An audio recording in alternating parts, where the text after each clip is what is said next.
realisasi dari program peremajaan sawit rakyat di tahun lalu ataupun di tahun 2023 lalu. Bisa dijelaskan juga Pak Dida kepada kami?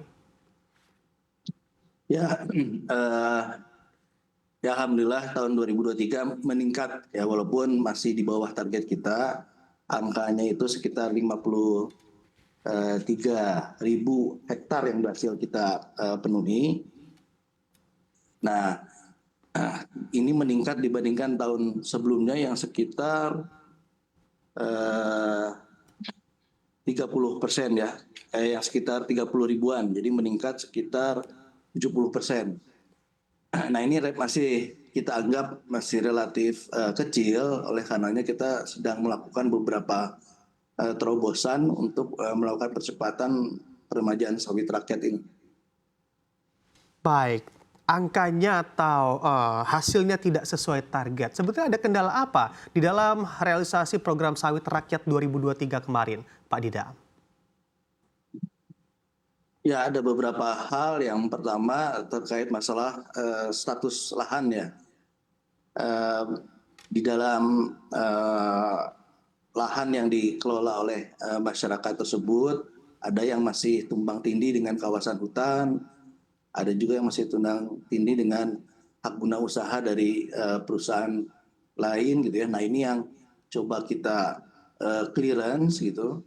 Adapun anggaran yang sudah kami sediakan melalui BBDKS sudah sangat mencukupi gitu ya, bahkan sampai target tadi sekitar 180.000 hektar itu mencukupi. Namun ya tadi ini artinya harus diperkuat lagi kolaborasi antara pemerintah pusat yang melibatkan utamanya 3 kantor kementerian, dari Kementerian LHK, Kementerian ATR BPN, dan tentu Kementerian Pertanian. Nah, di daerah juga beberapa dinas terkait, serta yang terutama juga dari masyarakatnya itu sendiri ya. Nah, ini yang kolaborasi ini kita akan intensifkan. Mudah-mudahan di tahun 2024 ini bisa kita akselerasi dan juga secara kuantitatif meningkat cukup signifikan. Oke, baik. Pak Dida, masih terkait pertanyaan soal pendanaan. Apakah memang dari anggaran yang Anda sebutkan tadi, dari statement dari Anda, ini juga ada support bagi pendanaan petani sawit agar mau untuk meremajakan kebun sawitnya? Ya, kita sudah menyiapkan dana tersebut sesuai kebutuhan. Jadi berapapun kebutuhan yang untuk dilakukan peremajaan bagi masyarakat ini kita akan sediakan. Nah, itu anggarannya yang sudah kita gelontorkan sampai dengan saat ini, yang sudah kita selesaikan itu sekitar 326.000 hektar. Itu sudah kita salurkan sekitar 9 triliun rupiah gitu ya. Nah, ini anggaran ini sudah kita alokasikan melalui BPDKS. Jadi berapapun kebutuhannya sebenarnya akan kita salurkan. Tapi tadi kendalanya itu cukup kompleks di lapangan. Namun kita sudah mengidentifikasi untuk melakukan beberapa percepatan dan simplifikasi juga. Oke, baik Pak Dida, kami juga mendapatkan laporan begitu ya dari para pelaku usaha sawit dan juga para petani di lapangan yang mana mereka mengeluhkan terkait bibit yang diberikan begitu dengan kualitas saat ini cukup rendah sehingga juga akan mempengaruhi produksi dari sawit itu sendiri. Apakah memang pemerintah secara jeli melihat hal ini, Pak Dida? Ya, kita sudah menyediakan, jadi program peremajaan sawit ini juga sudah termasuk nanti dengan memberikan bibit yang berkualitas ya. Namun ya itu tadi ada beberapa hal selain masalah kolaborasi kita dari semua instansi sektor yang perlu ditingkatkan. Kita juga tetap perlu mengedukasi masyarakat gitu ya, karena beberapa pola yang sudah mereka lakukan selama ini sepertinya sudah mencukupi. Namun sebenarnya masih bisa ditingkatkan produktivitasnya. Nah, memang ketika program peremajaan ini kita lakukan kan akan ada jeda ya. Mereka tidak akan memproduksi 3 sampai 4 tahun dari mulai penanaman kembali sampai bisa dipanen. Nah, ini beberapa kendala juga masyarakat yang memikirkan bagaimana mereka bisa memenuhi kebutuhan sehari-harinya. Tentu ini hal menjadi perhatian, kita edukasi, karena dari program yang kita tawarkan sebenarnya dengan jeda menunggu panen tersebut dari replanting itu memadai.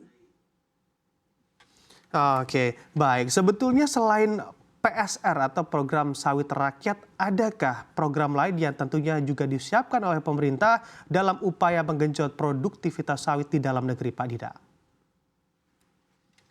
Ya, kita sudah memiliki rencana aksi nasional sawit berkelanjutan ya.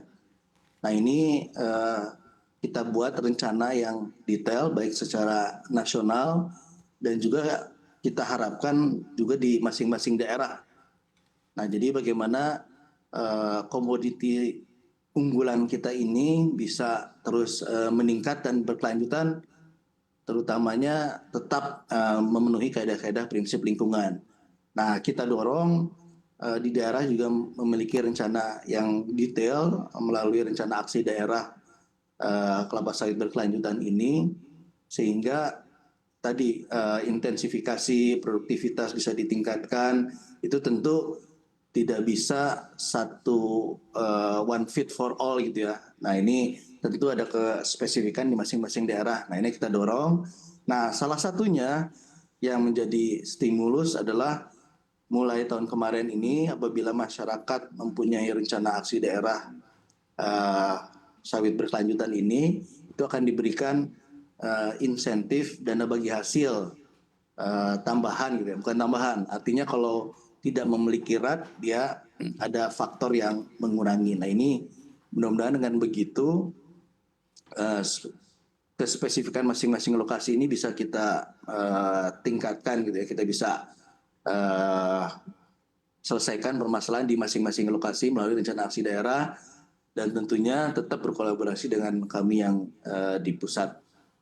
Itu salah satunya. Yang lainnya lagi, nah ini sekalian menjawab tantangan yang diberikan oleh global gitu, terutama oleh Uni Eropa. Kita juga sedang memperbaiki, menyempurnakan Indonesia Sustainable Palm Oil Certification. Nah, ini juga akan mendorong bagaimana pengelolaan sawit ini secara berkelanjutan, dan kunci dari berkelanjutan itu adalah meningkatnya produktivitas. Dengan begitu tidak perlu adanya penambahan lahan, tapi bagaimana kita bisa lebih meningkatkan secara intensif dengan tetap menggunakan lahan yang tersedia.